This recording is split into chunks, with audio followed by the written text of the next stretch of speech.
to order. Hello, everybody. Let's see. We have all regular. We're just missing the wall. So we don't have anyone to see, so we have six. Well, we're missing the wall, and Fred is on. Okay, hi Fred. We're gonna see Fred Gianelli for Walter Tabor.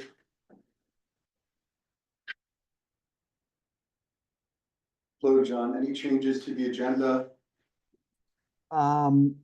No, well, we did get a piece of correspondence regarding the site plan proposal at item number 7.3, but we can discuss that at the time. Okay. The minutes of May 12th, 2025, any corrections, changes? I'll make a motion, we accept them as presented. Second. Any discussion? All those in favor? Aye. And, Marty, did you vote in favor or? Okay. So the continuation of the public hearing that we have to revise, we're gonna move into a public hearing mode.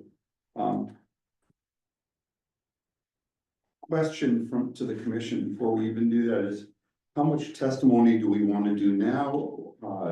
Let's open the public hearing and see where we are in terms of information coming in, decide how to proceed at that point. So we'll open the public hearing.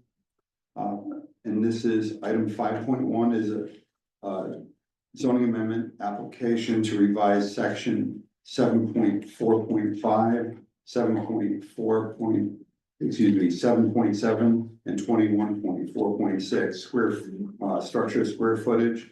And then also item 5.2, the zoning amendment application to revise section 21.5.1, the agricultural regulations. That said,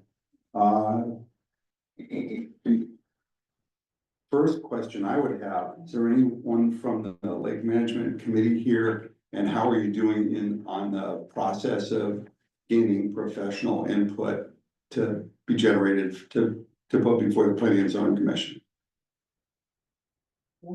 Yeah, go ahead. Hi, Mary Ruckles, 34 Mountain Road. Based on discussion from the Board of Selectmen, audience of citizens last week, there were a number of questions relative to a proposed survey for sensitivity analysis and modeling. We have gone back to the vendor, TRC, and with question per Mark Walter, our town administrator, are asking them to ensure that we have the appropriate criteria applied and the appropriate outcomes. That information will be provided at next Wednesday's LMAC meeting by Carl Nielsen from TRC. And then it will be up to LMAC to make a move, yay or nay, to invest $8,000 that is currently in LMAC's current budget. Move forward with the proposed study. Okay, so the money's there, but the decision to move forward hasn't been made yet. It'll be made next Wednesday. Next Wednesday. It basically, Could you just, for the record? Henry Beck, 41 Sleepy Hollow, also on LMAC, basically had been approved by LMAC, but it was thought that it needed to come from the selectmen's budget. So because of the slight change, we're taking it back to LMAC, and there's obviously new information too that LMAC should be considering. Okay. Good. Couple of things before we get farther into this. There was one bit of correspondence that we received last public hearing session on May 12th from Kristen Locke, and I didn't acknowledge that we had received a letter. I won't go into the details on this. What we're doing with the correspondence is just mention that we've received it. It becomes part of the public record. Documents are part of our minutes. And then we did receive a letter from Ian Dunnick in her capacity as a chair of the Columbia Conservation and Agricultural Commission. And I won't read the contents of that, it is part of the record. And I have a question to the commission. How would you like to proceed now? Do you want to just continue this for 2 more weeks to give more time to LMAC to get back to us? Or would you like to take any more testimony from the public tonight? I hate to keep continuing this. I mean, I understand if there's, in lieu of a report, because there's questions over the report, there's people who are for it or against it. Okay, let's just say that it's on both sides, right? Is there any compromise in lieu of the report that LMAC would be satisfied with?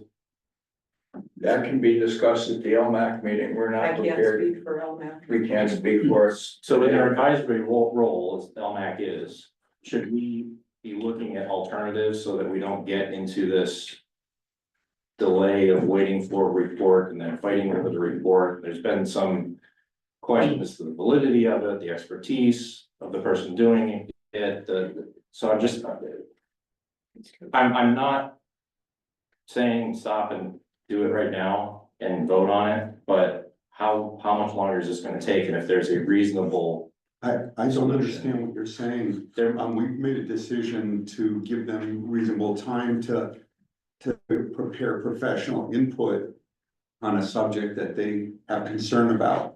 And this is within the time frame that we had when we decided to start continuing the public hearing. So I'm not sure what it is. We don't have a report to look at, analyze, and either contest or accept, or however we're going to approach it. So I don't understand what you're saying. well, I'm concerned about the time frame because I had thought that by this point, we would have had a decision on whether the investment was going to be made in doing the study. Right? So now I think we just got that answer that it's going to be done. They're just refining the criteria for the study. Is that accurate? Yes. Yes, Martha Carter, 34 down, it's partly because of what you just said, that the findings may be disputed because of the way the modeling was done and the assumptions that were made, that we're trying to bootstrap the study and give it more value. If you're suggesting we could come to some kind of compromise without, in the absence of having this data, I assume that would be, LMAC revealed. that would be. that would be my That preference, because I think, That's not my preference. well, I'm just telling you my preference. I know I'm upset. If I could jump in just for a second, what my concern is that we go ahead and spend $8,000 and do the study. And the study doesn't really answer the questions that we're trying to answer. The question that is in my mind is, if we're trying to decide these issues, how do we determine where the extra phosphorus is coming from? That's the biggest, but it's not a question of whether it's coming or not. The question is, how can we make rules to regulate it if we don't know where it's coming from? And I don't think the study that you're proposing does that. I think it's just, I don't see how it could. We have made incremental steps as to where phosphorus is coming from. We know that at least or almost 2/3 of it is from stormwater drainage. If you look at our watershed area, fortunately, we don't have any industrial or human activity that would be pouring something in as a source of pollution. However, there are natural, just the decaying of leaves, et cetera, and there are human, such as agriculture, livestock, et cetera. So we do know that a vast majority is coming from stormwater drainage. And I agree with you on that. What I'm trying to say is, what's making up the phosphorus in the stormwater drainage is gonna be very difficult for us with this study to determine. The study won't determine that. The study will give more of a what-if scenario that clearly more phosphorus can be added if we're gonna have every property in the town of Columbia or in the watershed with the ability to have livestock, agriculture, et cetera. I think it's how much, and that's the what if scenario, 5%, 10%, 25%. And there was a fair amount of dispute. Yeah, Tom had something to Yeah, add. I guess what's going through my mind is that I'm trying to figure out exactly how much additional information we are gonna get from this survey. And how long it's gonna take. Okay. Because once we get approval to do the survey, then he has to schedule a survey and it has to present back to us. And Almac, I mean, I'm looking at 2, 3, 4 months before we get to the point to vote again. It's approximately a 30-day, once the trigger is pulled, in 30 days, we will have the sensitivity analysis. Yeah, but then it goes to the board of selectmen, then it goes to you, or goes to you, then the board of No, I selectmen, don't and back. believe it does. I believe that they're the customer, the end customer, and they'll bring that data to us that they have from the study. Is that correct? It's a town document at that time point because the town paid for it, so anybody can have, access to it. What's everyone's thought? You know, I don't have any strong feeling about what is or isn't going to come in or data. I'm relying on LMAC and their expertise to generate data that is pertinent as they perceive it to this subject. And then let them. So we think, those folks think they're gonna get a lot more information from this survey? I don't know how much more information they're gonna get that we don't have. Okay. Oh, I question whether you have any. If you do, we would certainly like to have it at LMAC. And I would ask, you know, if there's an urgency here, that would be helpful for LMAC to know. But we've been under the existing zoning for a number of years. What's a little time to get some information? We would be very interested in knowing what support there is for the 100-foot between houses and the 50-foot between houses based on various livestock, because that could be helpful to our study. And if there's data that supports why that's chosen, we would like to be reviewing that too. I'm not sure what you're asking. Well, the draft ordinances suggest that storage areas can be located within 100 feet of an adjoining residential structure for certain kinds of animals and 50 feet for others. No, Where it needs to be at least 100 feet away. Yeah, Or at least. but where did those 50 feet numbers, where did those away. numbers? Not within, but at least Yeah, away. yeah, where did those numbers come from? Was there a study that supports that? That study may be helpful for us to review as well. So here's one of my concerns with this, guys, is when we continue these discussions, to Henry's point, what other studies are we going to continuously look at as we go through this process? Because there's never 100% certain answer to anything. So my concern is, I don't know if I'm the only one that's been reading this stuff. There is 50 years worth of data. We have the data, the reports, I can find them on the town website. I can go to Google and find the information. Up into the point of estimated phosphorus loads from livestock, not agriculture. From livestock, not Collin County, not Connecticut, not the region, from Columbia, Connecticut. So this is where, if I have any frustration, this is where my frustration comes in. It becomes, and I think we're past the point where it's become a circular argument. I was under the impression that LMAC was going to go to the Board of Selectmen and have an answer on whether that study was going to be approved at this meeting. Now we're saying that it's not, it's got to go back to the meeting. And we've got to go through the process. Now, I can guarantee you, when we get that report, it's just going to generate more and more discussion and argument over something that we already have data on. We have over 5 decades of data on. Now, I think there's some reasonable solutions to this as far as in the Lake Zone A. If we want to keep acreage minimums, if we want to come with a solution instead of study. A solution. I'm all for that. Now, again, I preface this, Rick, I'm one of 7. That's just my opinion. Need a majority to vote through. But that's what I would like to see. I think we're at that point where we just need to move on. And I don't know how much longer we're gonna spend on this. And I know some folks think that it's not benign. I feel that these regulations are pretty benign in the long run when you compare to everything else, but that's kind of where I'm landing with it. And If it proves to be benign or reasonably benign, I think that LMAC will be happy to either say, move forward the way it is, or, let's come to some kind of agreement on A, or A and B and not C, who knows? But, we're not, we're just saying, let's make a educated decision, based on data. And Justin, if you've got some collected data, we would be It's happy. in the record. I've provided it since the very first day of the public hearing. I mean, it's there and, you know, I don't know what else to tell everyone. I have to say here. Yes.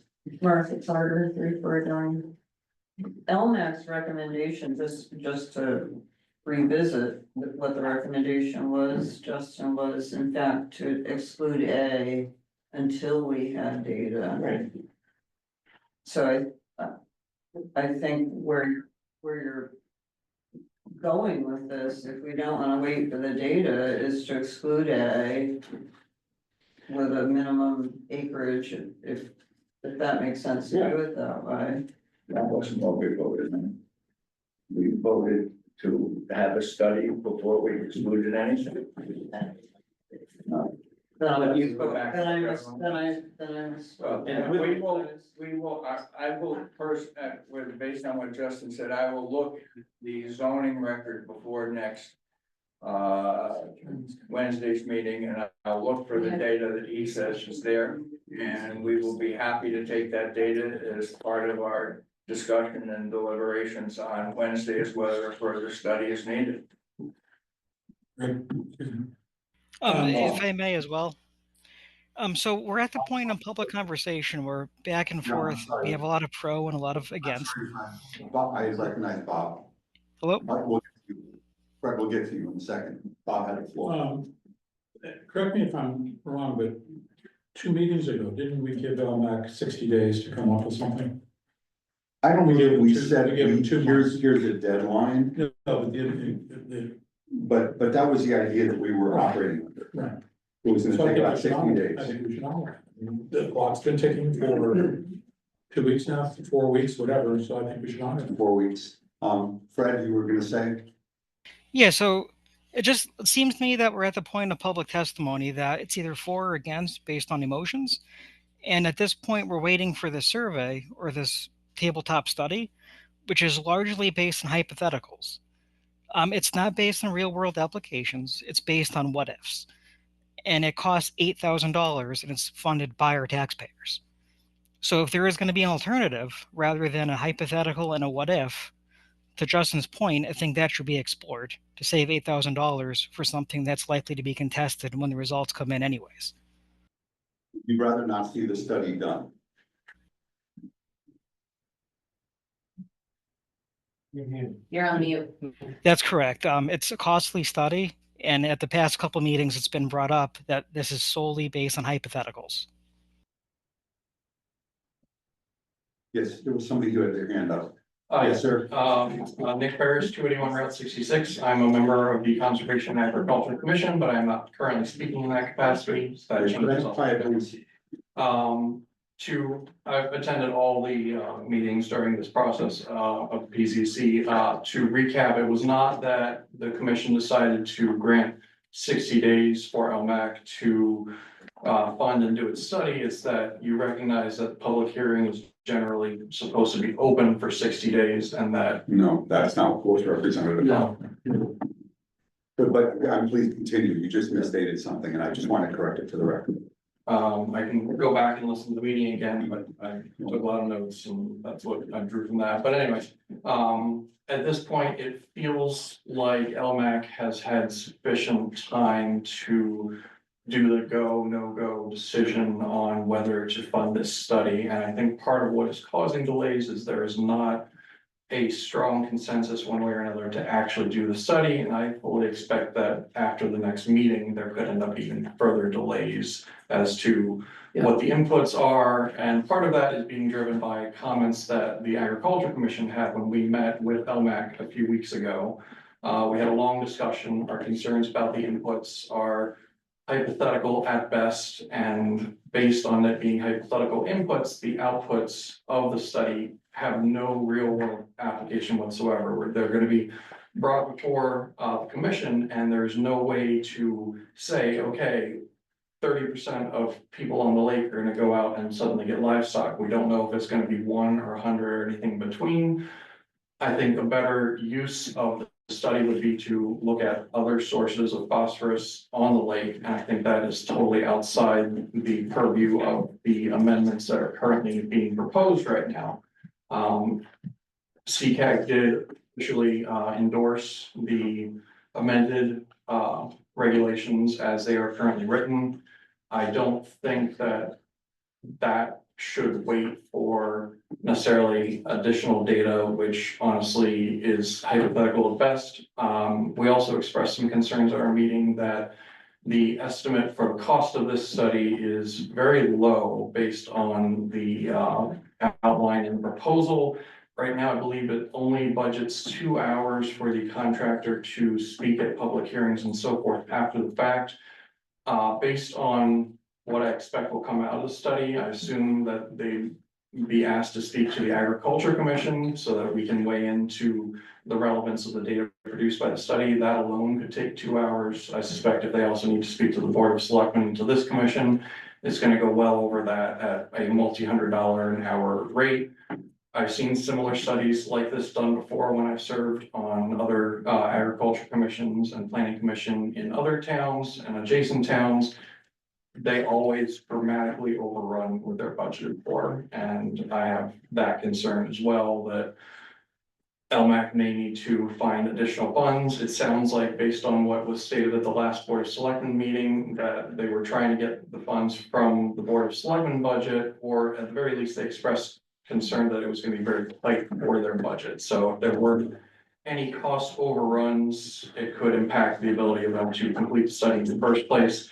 And honestly, there is enough data in the real world that can be used right now to support or not this. I'm not going to sit there for 20 hours and gather this information and hand it to LMAC, but I think they have the ability to literally go on the internet, find the information they need to support or not their cause. And I think the reason they don't have that information right now is because it's not out there. There are no studies saying that if you suddenly allow agriculture around the lake, that it's going to increase the phosphorus load dramatically. And I think we can continue delaying this over and over again. We're going to come back in 30, 60, 90 days, whatever, with a study that has dubious data at best, will be out $8,000 at a minimum, probably much more. And then we'll be trying to figure out what to do next, and ultimately we will decide to hopefully approve the regulation. I think at this point, if there's a desire to restrict agriculture around the lake, much of it is probably being driven by things like nuisance, odor, and noise, which are addressed in the town's right to farm ordinances. I know that this is some of the concern because it's been stated both at planning commission meetings, board of selectmen meetings, and agriculture meetings, that is one of the concerns going on. I think that is probably a larger concern than it's being made out to be, when really it's being masked by this idea of phosphorus loads. I don't think the data is there. If it was generally available, it would have already been brought from other studies that have been done on other lakes and other similar situations. This ultimately just feels like it's going to delay and delay until basically we're outside of, hey, I can start agriculture. We're gonna be in the middle of winter by the time things can roll here. So I think, and we explicitly put the wording in the letter from the Agriculture Commission that we believe that the regulation should be approved as written without further delay. Thank you very much. Dave? I need some clarification. So we have 2 maps in front of us right now, having to do with setbacks. So what is it, which one of these is correct? So I misspoke a little bit a couple of us misspoke at the last meeting. So there's 50-foot setbacks for poultry, for chickens, and 100-foot setbacks for all other livestock. In the lake zone, No, it's townwide right now. townwide. Yeah. So if the change would be this one. The 50. Well, so the 100-foot setback would still be, it's still in the regulation as it's proposed for livestock. The proposal was to take away the setback, the 50-foot setback, for poultry and rabbits. Well, take it away. Yes. So you're increasing. So you put it, okay. Just to, just to piggyback on what Dave has just talked about. I put together this in your packet, a couple of examples of what the 50-foot setback would be. In John, you want to put those up on the screen, please? Or you, sorry, Bob, which one do you want to put up first? 100-foot setback for the one piece of property. All right, hang on.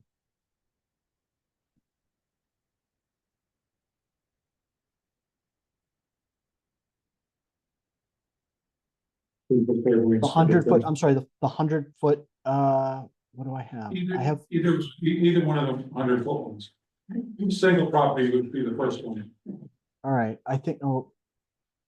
Mary Kay, those are in yeah, those are in the, In the packet, yes. It's in fact, probably. So right. this is, just for everyone, this is the one we're looking at.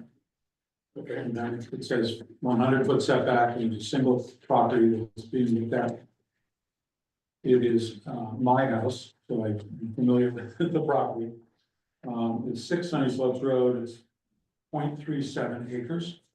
And it shows the 3 adjoining houses to my house. And it shows with the 100-foot radius around those houses. And it shows the area of potential agricultural use, shaded, which is adjacent to the lake. Okay. That's 100 foot. We go to the next 100-foot one, John, please. This is down the street from me, and there are 3 different examples here. Moving from left to right, example number 1 is 0.33 acres. So using this 100-foot radius around the adjacent homes, you can see the shaded area to the left of the existing house. That could be developed as agricultural, 100-foot setback. The middle one is example number 2, which is about 0.77 acres. So it's double the size of the first one. That shows also the shaded area that could be developed as agricultural with the 100-foot setback. And then example 3 is to the right, which is 1.81 acres, a rather large lot, considering it's around the lake. But it shows the shaded area again of the area of potential development for agricultural. The reason I picked these 3 is because there are various sizes of lots around the lake. And in general, they're either 0.3 acres, 0.75 acres, 1.5 acres, 1.75 acres, that type of thing. So these are pretty much examples of what could occur around the lake. If we go, and that's the 100-foot setback. But that's an example of what is currently in the regulations. So that this could happen now. Except that there's a 3 acre. No, for chickens, there's a 1 acre minimum. Okay, so this could happen now. If we change to the 50-foot setback, John, could you put those up, please? Again, starting with my house, the 50-foot radius, you can see the increase of the shaded area in my house. So it's almost the entire lot of my house, which is 0.33 acres, could have chickens and poultry. Next one, John.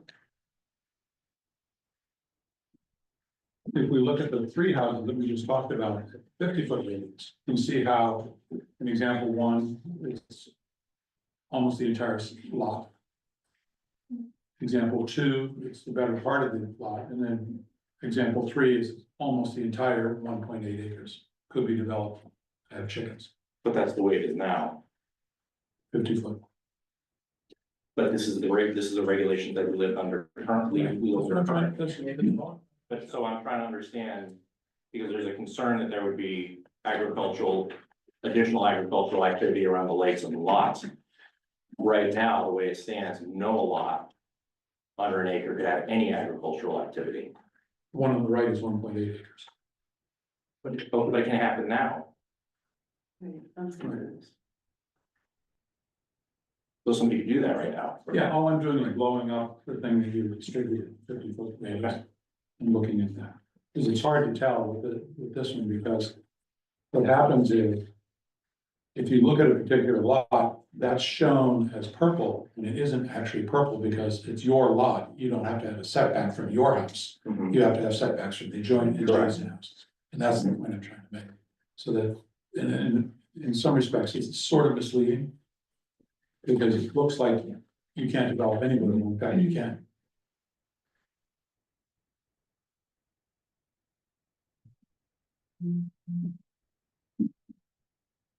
Thanks. Thank you. Any other comments?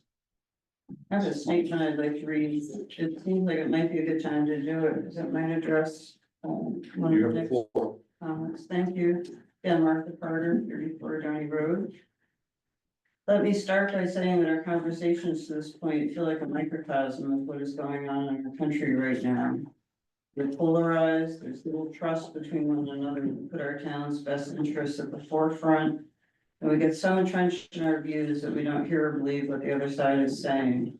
I'm as guilty of this as everyone else, and I think we can do better. I will do my part to listen intently and wherever possible to seek compromises that addresses everyone's needs. In this case, the farming and the lake communities. For in the end, we all want what is best for Columbia. And by the way, Mary and I own a 16-acre farm in towns. Our interests are not singularly focused on the lake. And that farm happens to be in the watershed. I bring a couple of pieces of data that I would like to share. At our last meeting, the question was posed as to how lake folks feel about the zoning changes. Up until that point, that might have been the discussion with the Conservation Commission. I'm getting confused with all the meetings. Up until that point, we had only heard from folks in the Columbia Lake Association that were concerned, so we conducted a survey. We may be accused of bias because the survey took a position on the phosphorus issue. I would say that this was appropriate given the CLA's mission, which, according to our bylaws, includes preserving the ecological and environmental well-being of Columbia Lake and its watershed, protecting the property interests and values within the watershed, maintaining the water quality and water chemistry of Columbia Lake, and providing educational resources regarding ecological, chemical, land use, and other environmental factors affecting Columbia Lake. Also, we were apprised that the survey was forwarded to non-CLA members. We had an excellent response rate. We're not sure of the exact numbers. We don't know the number of people to whom the survey was forwarded. Nevertheless, 73% of those who responded were not in favor of the proposed ordinance changes in the wetlands overlay protection zone. I will add that the properties in the watershed overlay zones contribute 26% to the town of Columbia's tax revenues. So anything that has the potential to affect those property values negatively will impact the town. In summary, nearly 3/4 of the households surveyed oppose the proposed ordinance changes in the watershed area, which contributes roughly 1/4 of the town's tax revenues. I would like to quote from section 21.4 of Article 2 of the zoning regulations of the town of Columbia, which established the watershed protection overlay zones in the residential agricultural district in 2003. The purpose of this regulation is to implement the recommendations of the 2002 Columbia Lake Management Plan, which was based on the 1998 scientific study that determined the maximum amount of phosphorus Columbia Lake could support in order to maintain Columbia's water quality for the future. Each parcel within the overlay zone has a maximum annual amount of phosphorus runoff level called, quote, maximum parcel allocation to sustain the Columbia Lake water quality as described and determined in the Columbia Lake Management Plan. The regulation describes a well thought out and carefully considered plan to manage phosphorus accumulation and runoff in the watershed area, and it has served us well since implementation. When we rebuilt our house in 2005, we were required to comply with a nutrient allocation plan. It makes sense, and we should be careful to maintain the principles articulated in the regulation.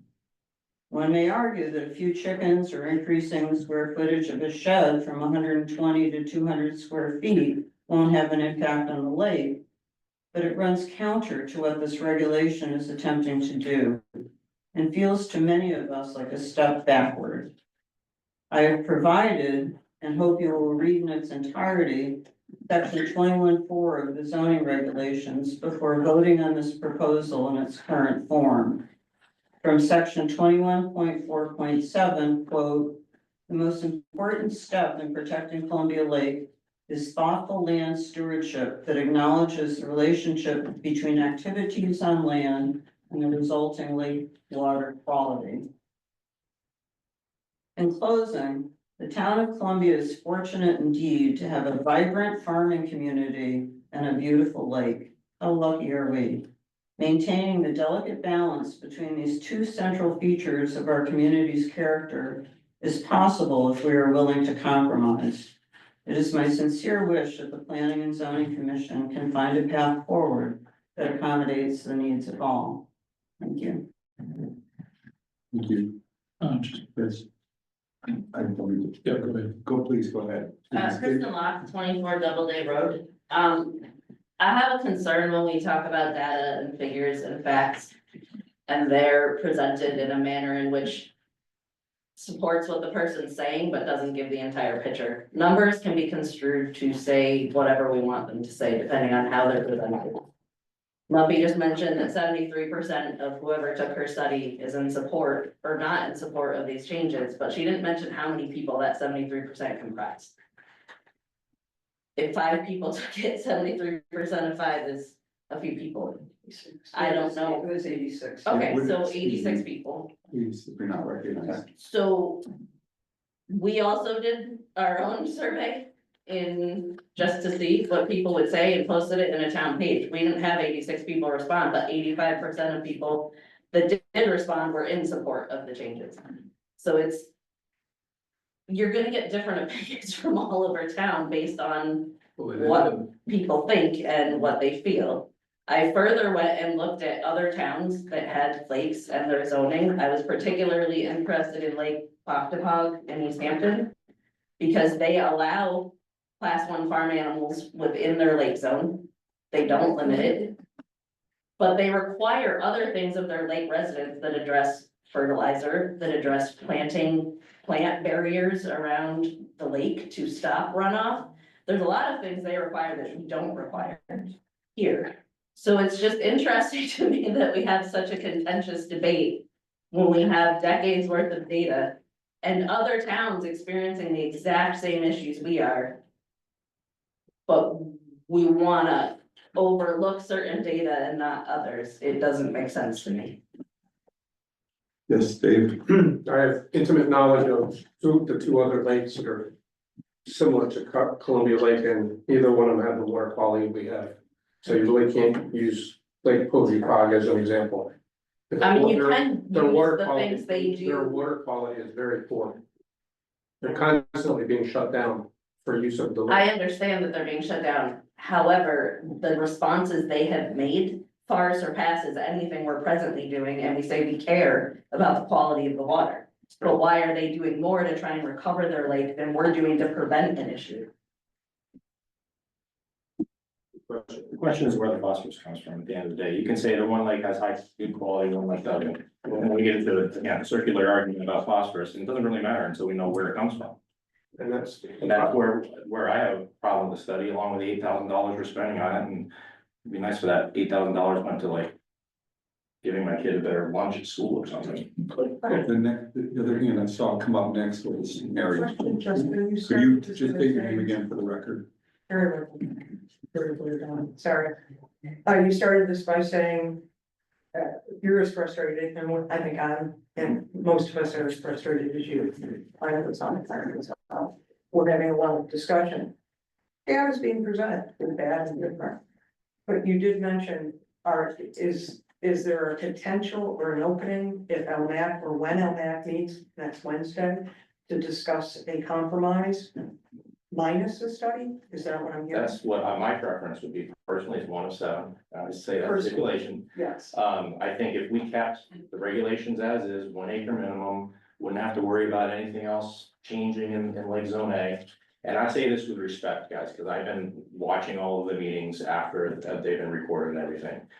LMAC doesn't necessarily have a unified message when they come here. It started as just exempt the lake overlay until we have time to study. right. Then it's, well, we're going to spend $8,000 on the study, and I apologize if I seem over frustrated, but one of my frustrations is I had that expectation that I was gonna know whether the study was going to be conducted or not during this meeting. Sure. And then we would have data, and I have issues with the study, I'm not gonna rehash it, it's already been rehashed. And then you've got other members on LMAC who've been vocal at these meetings, recorded, saying, we just don't want it anywhere. We don't want it to change. Now, I know that may not be the LMAC stance, but it gets confusing and frustrating for us because, again, the circular nature of the argument and the paralysis by analysis that we end up getting into. So if we kept it the same in Lake Zone A, no potential of it changing, but we initiated the regulations in the rest of the town, that would be my, that would be my wish, if I had a birthday wish. Thank you. Okay, we had this gentleman here had his hand up. Nick Ferris, 281 Route 66, member of the Agriculture Commission, not speaking in that capacity right now. I have a question for Commissioner Powell about the map that was shown earlier, showing examples of different residences that could potentially permit agricultural use. The ones that had the shaded areas where use would be permitted, did you inquire to the current owners if they were interested in practicing livestock agriculture? No, I was just doing it as an example, That's fair. showing that the current regulations require the 1 acre minimum. The new proposed regulations do away with that 1 acre minimum. So that these would be, all 3 of these, in fact, would be capable of supporting poultry. I do need to point out one big error that's on both that chart and all the other maps we've seen going around, and it's kind of tucked away in the agriculture regulations. They're not being adjusted, but there's a call out that you can't have livestock sitting around in your front yard. The regulations don't define front yard, unfortunately, so it's a little bit fast and loose as to what that means, but that actually removes a fair amount of the area that's not currently encircled by either these blobs or the circles on those maps. Just want to point that out, that there's a much larger area that cannot house agriculture than any of the maps are currently depicting. Taking a step back, when we decided to move to Columbia from Virginia a couple years ago, we were doing our research in the town. We had in the back of our head that, oh, we're gonna start a big garden, maybe an orchard or something like that. Maybe one day we'll get a few chickens or a goat or something like that. We were very concerned when we read the zoning regulations for Columbia and compared them to surrounding towns and discovered that Columbia's agricultural regulations are the strictest of any of the towns in this area and perhaps in all of the eastern Connecticut towns, save for the ones that are on the shoreline. A lot of the numbers that are in this matrix that people are talking a lot about are based on many decades old numbers that were used to compute how much acreage you need to support agricultural or support livestock grazing across large areas. And so when you see 1 acre, 3 acre, 5 acre, a lot of that has nothing to do with how many animals can you actually support on that size of a lot, but it's more of back before there were other means of feeding and supporting these animals, just how much area they needed to graze to be able to basically feed themselves. That data has been historically co-opted by urban areas to restrict agriculture in those sorts of settings. And it's since then sort of started to trickle back out to suburban and rural areas and found its way into their zoning regulations. I'm not sure how old the matrix dates back in the Columbia zoning regulations, but that would be the provenance by which they originally originated in there in the first place. So I think that those numbers are somewhat arbitrary and they have been for a long time. If you look at surrounding towns, almost none of them have per acreage restrictions or per animal restrictions or anything like that. The fact that Columbia does sets us way back, especially considering we are one of the few number of Connecticut right to farm towns. Those two stand in stark contrast to each other. One other piece of information that's not really been discussed in this setting is the fact that if you are on any piece of land and you decide you want to have some livestock, you can't just go to the store, Tractor Supply, pick up some chicks, put them in a box and let them roam around your yard. That's a lot more involved than that. You need some sort of structure to certainly house them. You need to know more than just taking care of a dog or cat. You have to actually manage your agricultural practices. And in Columbia specifically, based on how the regulations are currently written and will remain even with the proposed amended changes, if you have even a single chicken on your lot, you are technically considered a farm. You might be a small farm, but you are actually a farm. If you are a farm, you are under the purview of the Connecticut Department of Agriculture and what they advertise as their generally accepted agriculture practices. Those are a set of ever evolving guidelines that say this is how you properly take care of any sort of livestock, whether it's a chicken, a horse, or something sized in between. And before anyone goes out and gets any sorts of livestock for their yard, big, small, whatever size, they need to be very well acquainted with those regulations. I think that there is this fear that people are going to go out and get a bunch of chickens and let them run loose. If that happens, that is where there are a number of organizations that are happy to step in and say, hey, whoa, what is going on here? You don't know what you're doing. You're not handling these animals correctly. You need to manage their manure in a certain mode. And one of those is Columbia's own Agriculture Commission. In the town's right to farm ordinance, we are actually empowered to inspect and approve any agriculture operation in town. And based on how the regulations are written, a small farm of a single chicken technically counts.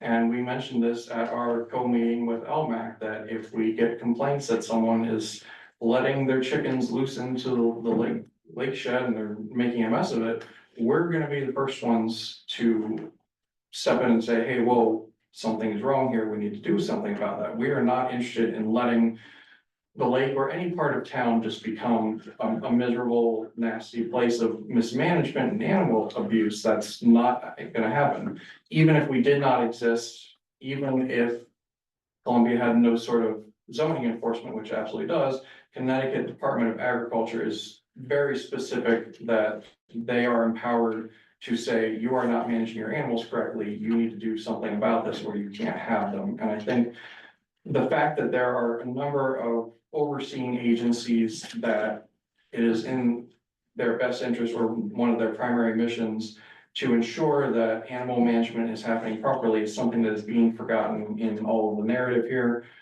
Last point I'll make right now is that if this study is done and if nothing comes of it and we pass the regulations as they are, I think in retrospect, LMAC would wish that it had the $8,000 left to educate its residents on generally accepted agriculture practices, should they decide to get a few chickens. And I think that money would be much better suited now upfront to say, hey, we might have these regulations where you can have some chickens.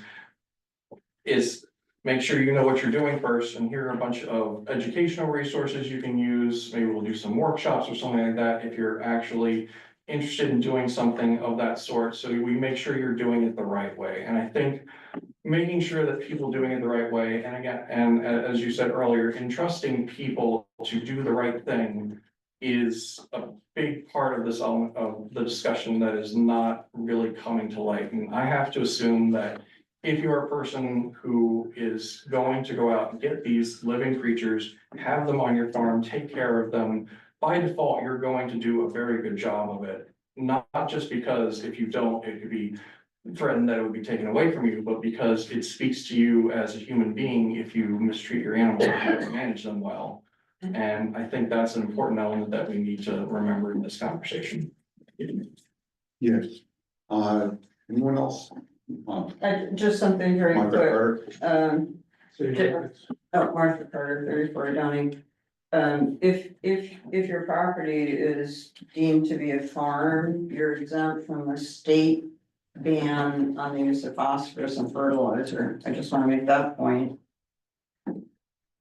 You're exempt, it's one of the exemptions, golf courses and farms are exempt from the state ban on use of phosphorus and fertilizer. And the second was, I meant to answer Nick's earlier or address Nick's earlier comment about why people don't want this. And we asked them that, was it because of phosphorus? Was it because of the nuisance factor? Was it because of concern about small animals? High, in a high density area, 40% of the respondents were concerned about phosphorus. 20% were concerned about the nuisance factor. 26 were concerned about being in a high density area. And 46% ticked all of the above. So just to provide that information. Thank you. I just want to be clear too, Henry Beck, 41 Sleepy Hollow Road.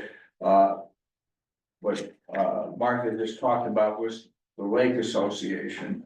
And LMAC and the Lake Association have common interests, yes, but they're two different organizations. LMAC is an agency of the town of Columbia appointed by the Board of Selectmen, and our issue is water quality. It doesn't necessarily go to the density issues and others that her survey appropriately reported on, and it's valid information, but it is through the right department, does remove those kinds of issues from consideration for regulated farms. But the phosphate in the clear water quality is the issue that LMAC is concerned with. Thank you. Any other? Anything? I'm gonna go back to the commission. Where do you think we should go at this point? I'd like to hear from everybody. Continue the public hearing, give LMAC more time, move the issue now, consider a compromise. Let's just go around the table. I would like to continue the public hearing to give LMAC a chance to come back to us after next week's meeting with some sort, I think a compromise is in order. I think we all sort of can agree that the study isn't really gonna answer the questions that we really need answered. It's gonna be an interesting study, but I don't think that's gonna sway me either way. I think that, and we all want, and I live on the lake too, so I want the lake to stay as crystal clear as possible. So I think we have to come up with some kind of a compromise, and we're looking for suggestions, as Jason, Chris Justin was talking about. Is the meeting tomorrow or next Wednesday? Next one. Oh, next Wednesday. First Wednesday of the month. Justin. I would like to see us close the hearing out. Vote on the issue with a compromise, just exempting the Lake Zone A and keeping it as is now currently. And I had a question for you, Dave, though. Was your interest in keeping the public hearing open so that they'll might come back with a compromise or to do the study? To compromise. Okay. Yeah, that's the only place we differ. Okay. Yeah, I'd like to see them come back, because their next meeting is next Wednesday, so I would like to see them come back, our next planning and zoning meeting. And just, be ready to make, a decision on how to do it. I'm really against the survey. I guess I really don't think that we're gonna get any additional information that we don't have privy to now, that's gonna make a difference in changing anybody's mind. So that's what I would like. So 2 weeks from tonight or Monday, have your meeting on Wednesday, just, and see what you wanna come back with, and then close the hearing then. Yeah, I'd like to wait for another meeting, have our meet next week and then report backwards. Just a few things, Justin, there's a couple of typos in here. Should you and I talk about those afterwards, or should we do it now? With within the proposal or? The proposed changes, yeah. So we can't vote on them because they're not correct. Well, we can make amendments to it, so probably during the amendment.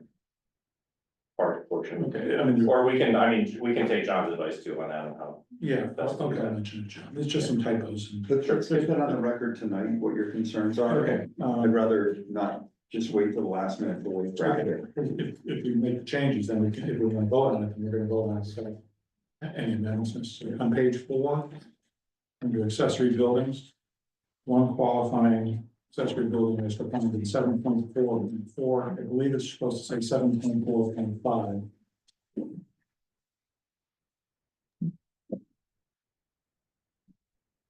The chart. Or the chart. The chart says. the So chart- that's an existing typo. We're not proposing to change that.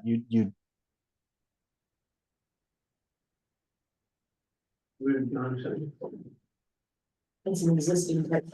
That's not part of the language proposed for change. That's just an existing chart, right?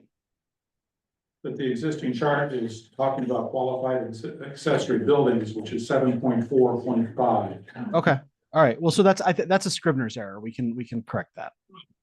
Just pointing this out, if we're gonna vote on it, I'd like it to be right. The next thing is, on page 7. Which is at the top of the page, it says poultry. And it talks about 50 feet from the offsite residential. In far right under poultry, you see that? The next paragraph, paragraph C, talks about 100 feet from any offsite residential. So is that in conflict? Buildings used for sheltering animals, storage supply should be. We would want to unify that. It would be, 100 feet for large livestock, 50 feet for small livestock. Right, but that's, I think, Bob, you and I had talked about that, that typo as well, or that incompleteness. Then the other thing is, part of the motion talks about section 7.7. I mean, that's not included in here. I don't know what that, I guess I'd have to look up on that. So if the next meeting, if we include 7.7, that would be good. Okay, so under item 7.1, it refers to section 7.7, which is It's not in the actually packet. not in the packet. Okay. So yeah, right in time to, I would like to see comments response at our next meeting. Okay, Marnie? I think I'm on board with closing tonight. Okay. Yeah. Good way to come. Fred? I do think it's reasonable to see if Almec can come back with a proposal that protects the character of the lake area, as well as making sure the greater use of the town has more access to the property. So if they can come back with a proposal which does not require the use of their study, I would be on board with that.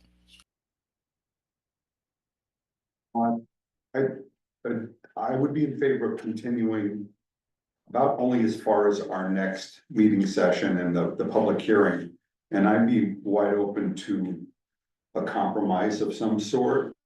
And if it's gonna be exempting Lake Overlay Zone A, I would want some clean way in our regulations instead of having two separate parallel multi-page sets of regulations, one applying to all of the rest of town and then just one applying to Lake Overlay A.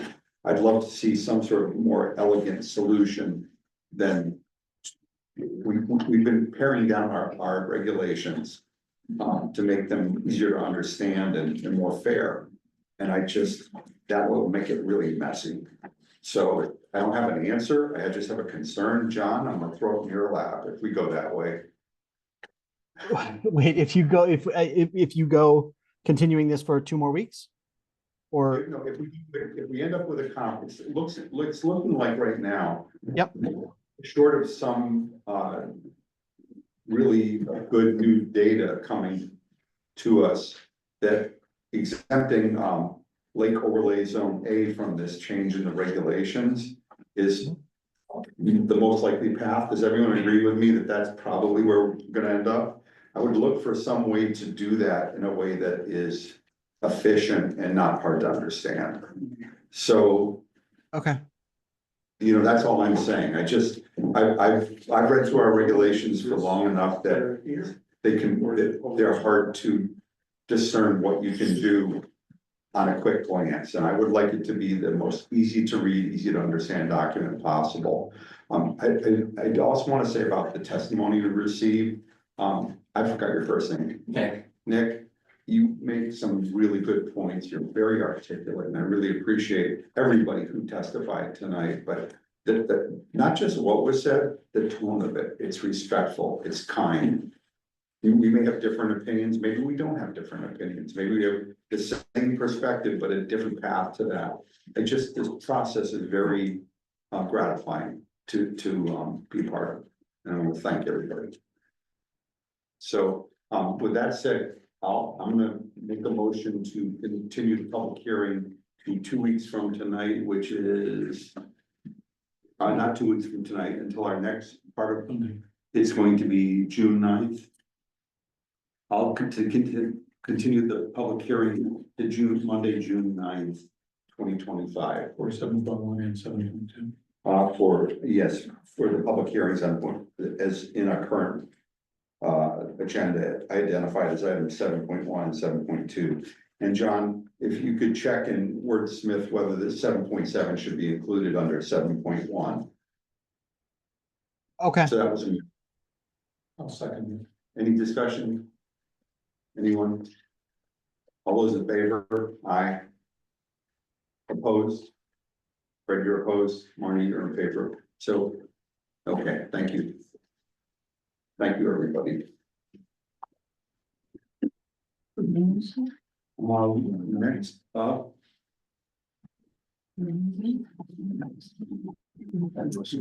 Audience of citizens, anything nobody wants to say? 7.3. You have the audience of citizens then 6 after the public hearing. Yes, so anything else anyone would like to bring up that isn't already on the agenda? Yes, sir. Nick Parrish, Need somewhere in public hearing, you don't have to. Oh, yay, awesome. I had a general question, it's applicable to the ongoing discussion, but it generalizes to a larger area for future reference, and that is in the context of zoning regulation adjustments, revisions, proposed adjustments. What is the power of the commission to make further edits during the public hearing process? Can they make any changes to just the areas that are already under amendment? Can they adjust other areas and not restart the public hearing? It wasn't clear from the town's regulations exactly what can be done once the public hearing I is. think more pertinent is what the state statute is that Yes. covers that. And generally, we can't enact a regulation change that we have to give public notice to. That's absolute. To the extent that we can make our proposed regulations more restrictive, we could theoretically do that. But there's only a certain amount of latitude that we have without having to go back in public notice, and it's a bit subjective. John, do you have anything to weigh in on that? Yeah, no, I think the first thing you said is that we really shouldn't be changing or acting on anything that wasn't advertised. In this case, we cited specific sections, 7.4, 7.7, 21.4. If they're immediately and sort of inextricably linked, like if something in section 7.4 makes reference to another section that we need to sort of mechanically adjust, I think that can be done. That's sort of within the scope of the topic proposed for the hearing. But we shouldn't, if we're talking about agriculture, we shouldn't all of a sudden bring up car dealerships or multifamily apartments, and then broadly speaking, the regulations, once brought up in public hearing and addressed, should not be broadened dramatically. Edits can be made to sort of narrow the scope and focus and to sort of tailor it down, but we shouldn't sort of broaden out into other areas without sort of re-advertising. So it's not a hard and fast rule, but you shouldn't leave a member of the public showing up the next day saying, well, why did they talk about that? That wasn't advertised. That wasn't brought up, you know? So if anyone's asking the question, like, how is that possibly related to what was actually advertised? We probably shouldn't be addressing it. We tended to err way on the side of caution about the public having the right to be informed. And it's just the way we proceeded for a very long time. That's more generally our practice as a commission, try to very carefully. The other thing is about, I don't know if this was part of your question. We don't always want our members of our community to have to go through their own process of proposing zoning regulation changes. If you come before a subcommittee or a commission, say, hey, I have a problem, a zone change would help this. We want to be able to be here to take care of that for you. As opposed to saying, no, you gotta propose your own regulation change, pay the money. We'd rather do it on our dime, and just enact those things that are effective. You know, it's what's needed. Anyone else have any perspective on things? No. Thank you. So next up, under unfinished business is item 7, because we're not doing 7.1 and 2, 7.2, 7.3 site plan application of Norman Thibodeau Jr., professional engineer of Killenly Engineering Associates LLC, for a proposed 60-foot by 120-foot addition for a commercial sign business at 233 Route 6, map 6, lot 28A, zone CM1, lot area 4.4 acres. Mr. Chair? Yes. So I would note, we received, I believe there's nobody from Killenly Engineering there today. I would mention that we received an email this afternoon from Greg Glod, or this morning from Greg Glod from Killenly Engineering Associates, concerning this application, noting that they received the B100 approval for quality signs and submitted that to the file for the record. However, they still have the application pending with the Inland Wetlands Commission. The next Wetlands Commission meeting is June 2nd. That's next Monday. And since there's nothing additional to offer at this evening's planning and zoning, he would ask that the application be tabled until the next PZC meeting in order to allow wetlands to make their decision. Make the motion, we table it until our next meeting. Okay. Okay. Any discussion? All those in favor? Aye. Unanimous. Thank you.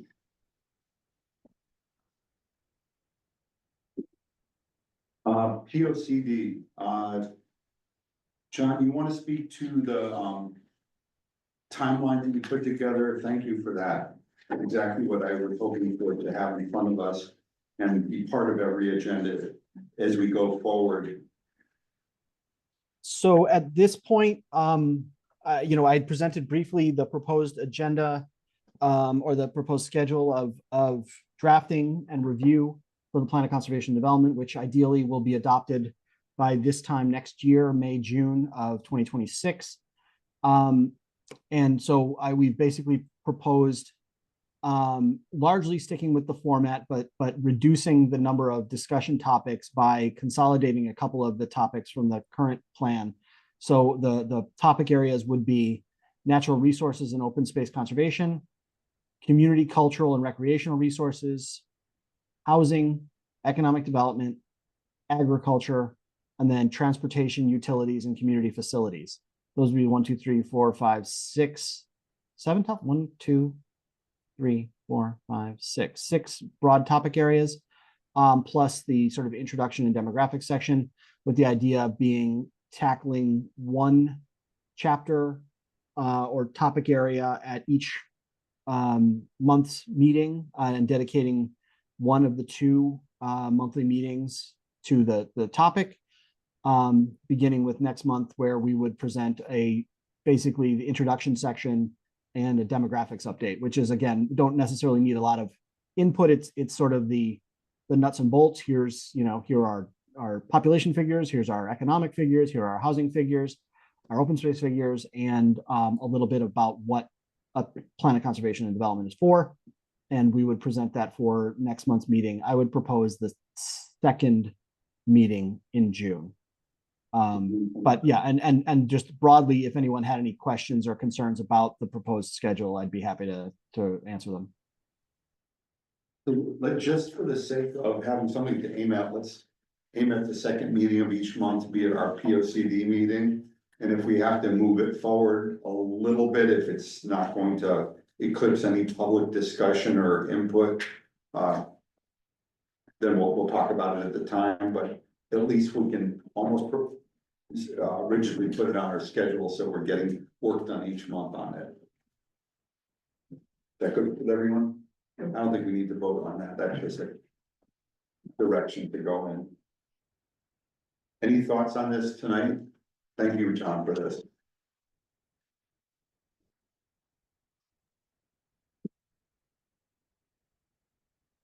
So on approximately a month from tonight, we will be getting into the first aspect of the plan of conservation and development review and update, so. Yeah, and I'll work to have chapters to you, several days before, if not a week before. Thank you.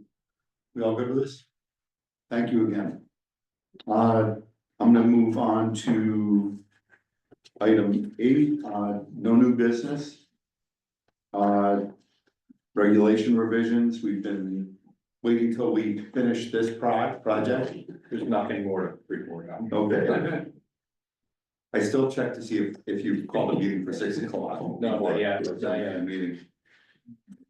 Communication and reports, there was the CROG housing suitability analysis email. Anything you need to put on the record other than? Yeah, no, it's just an opportunity because, and it's something that we had discussed several months back when we had revised the multifamily development regulations, and trying to figure out what multifamily development would look like in Columbia on different sort of parcels, and what would 16 apartment buildings or 8 townhouse units look on a particular piece of property. It just happens that CROG, the Capital Region Council of Governments, is doing a sort of a regional housing strategy right now. And one of the project deliverables for this study or this strategy is essentially to do some potential development site analysis, to sort of take a look at what multifamily might look like in various parts of the region on various parcels, and is soliciting its communities, including Columbia, for some potential locations that they could offer their consultants to basically sort of do that, sort of desktop GIS layout type thing. And so I the deadline is June 18th. We still have several weeks, but just wanted to put this in people's head. We could put this on the agenda for the June 9th meeting if you'd like, but if anyone had any suggestions for properties that you'd sort of could be what would a housing build out look like for this property, I'd be happy to submit them as nominees. Get some free work from CROG, I'm all in favor of it. Right, exactly, because I think we had done a preliminary analysis of a property near St. Columba's Church probably a year ago, and the town paid a couple of grand for that analysis, which basically found out it's mostly wetland.